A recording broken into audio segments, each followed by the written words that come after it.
অসীম মজুমদারেরটাও অর্ধেক কেটে দিয়েছে। হ্যাঁ হ্যাঁ, অভিষেককে রেখেছে, মমতা ব্যানার্জি।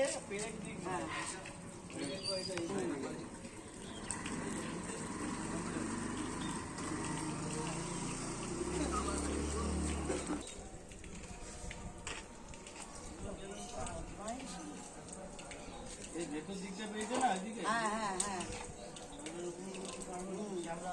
হ্যাঁ,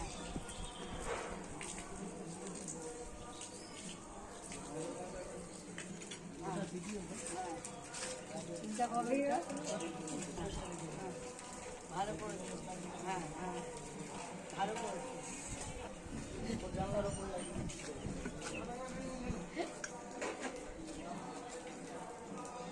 অবস্থা মনোদি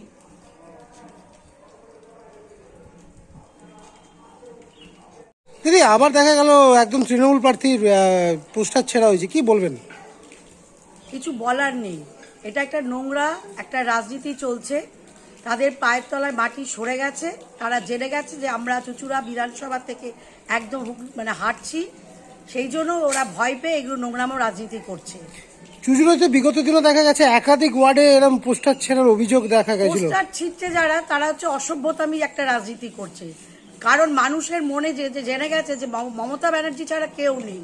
আমরা যাকে মনে প্রাণে যারা জানে যে আমরা কাকে ভোট দেব, তারা ঠিক করে নিয়েছে আমরা তাকে ভোট দেব। পোস্টার ছিঁড়ে ব্যানার ছিঁড়ে কি ভোট যায়, মানে মানুষের মন পাওয়া যায়?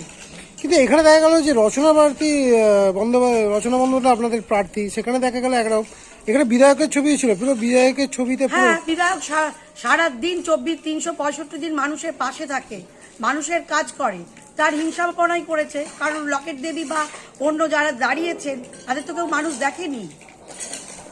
আপনার অভিযোগ জানাবেন? আমার অভিযোগ অবশ্যই আমি থানায় জানাবো, এবং আমাদের যে এজেন্ট আছে, ইলেকশন এজেন্ট, তাকেও জানাবো। যেটা কি ব্যবস্থা নেবেন তারাই নেবেন। নির্বাচন কমিশনে যাবেন? নির্বাচন কমিশনারকেও জানাবো, বিধায়ককেও জানাবো। অবশ্যই আমাদের গার্জেন বিধায়ককে অবশ্যই জানাবো। কি চাইবেন?